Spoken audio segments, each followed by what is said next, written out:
میگه از یه بچه سوال کردن آینده بزرگ شدی میخوای چی کاره بشی؟ یکی گفت دکتر، یکی گفت مهندس، یکی گفت فلان. به یک بچه ای رسید گفت شما میخوای چی کار بشی؟ گفت در آینده میخوام بزرگ بشم موبایل بشم. موبایل بشم؟ این چطوریه این؟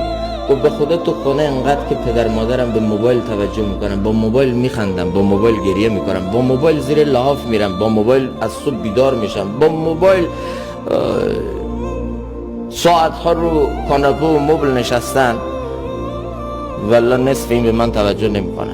کاش موبایل بشم تا مادرم به من نگاه کنه. کاش موبایل بشم تا بابام با من حرف بزنه.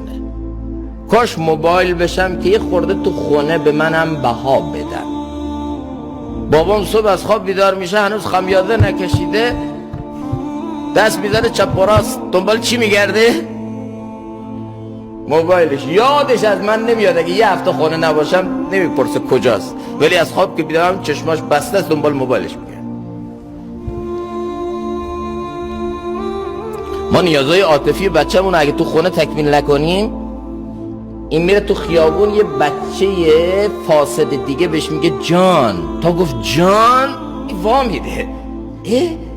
گفت جان به من گفتی؟ بله به تو گفتم.